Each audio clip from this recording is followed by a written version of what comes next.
নমস্কাৰ। আজি আপোনালোকৰ মাজলৈ এনেকুৱা এটা কোম্পানীৰ শ্বেয়াৰ লৈ আহিছোঁ, যিটো ইণ্ডিয়াৰ একমাত্ৰ প্ৰফিটেবল EV চেক্টৰৰ কোম্পানী হয়। আৰু এইটো কোম্পানীৰ EV বাছ মেনুফেকচাৰিং কৰে ইণ্ডিয়াত। আৰু এই কোম্পানীটো বহুত প্ৰফিটেবল কোম্পানী হয়। এই কোম্পানীটোৱে বাকী যিমান ইলেক্ট্ৰিক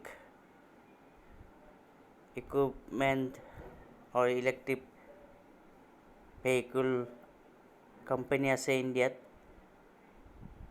সকলোবোৰ কোম্পানীতকৈ প্ৰফিটেবল হয়। বাকী সকলোবোৰ কোম্পানী লছ মেকিং কোম্পানী হয়। যদিও টাটা মটৰ লাহে লাহে গ্ৰ' কৰি আছে EV চেক্টৰত, তথাপিতো অলেক্ট্ৰা গ্ৰীণ নামৰ এই কোম্পানীটোক টাটা মটৰেও পিছ পেলাব পৰা নাই, কাৰণ ইয়াৰ প্ৰফিট টাটা মটৰতকৈ ভাল। আমি যদি লাষ্ট 3 years গ্ৰ'থ ৰেট চাওঁ, এই কোম্পানীটোৰ 198.29%, আৰু লাষ্ট 3 yearsতো গ্ৰ'থ ভাল 258%, লাষ্ট 1 monthত গ্ৰ'থ 5%। গতিকে মই ভাবোঁ এইটো আপোনালোকে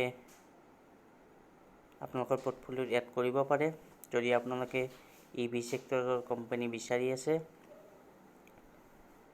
52 উইক হাই 941, আৰু এতিয়া 662 ৰুপিছত ট্ৰেড কৰি আছে।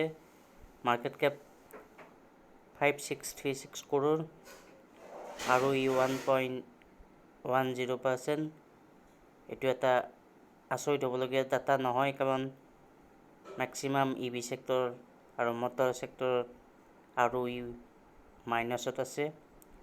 PE ratio' 697.91, industry PE only 36.64। গতিকে আৰু বহুত প্ৰিমিয়াম ভেলু ট্ৰেড কৰি আছে,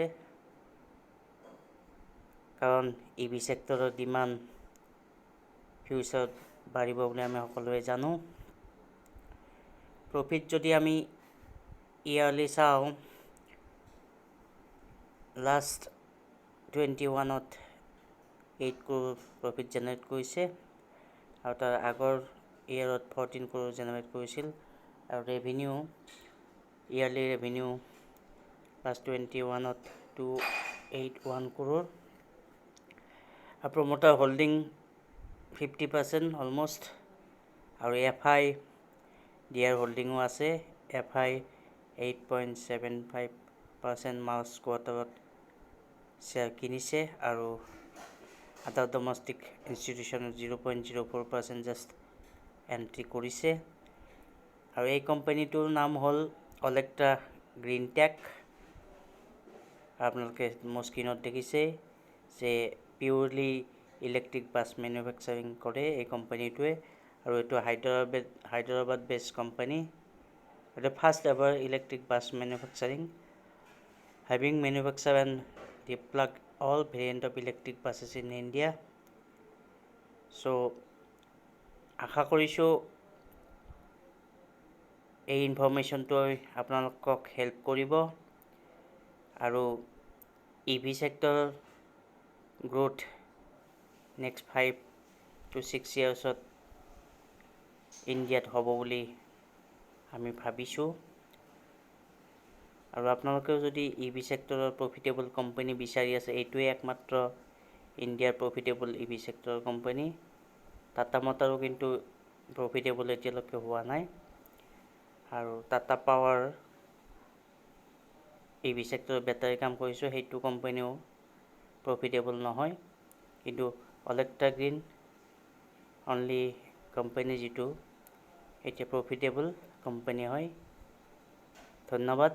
যদি আমাৰ ভিডিঅ' চাই আপুনি উপকৃত হৈছে, লাইক শ্বেয়াৰ কমেণ্ট কৰিবলৈ নাপাহৰিব। ধন্যবাদ।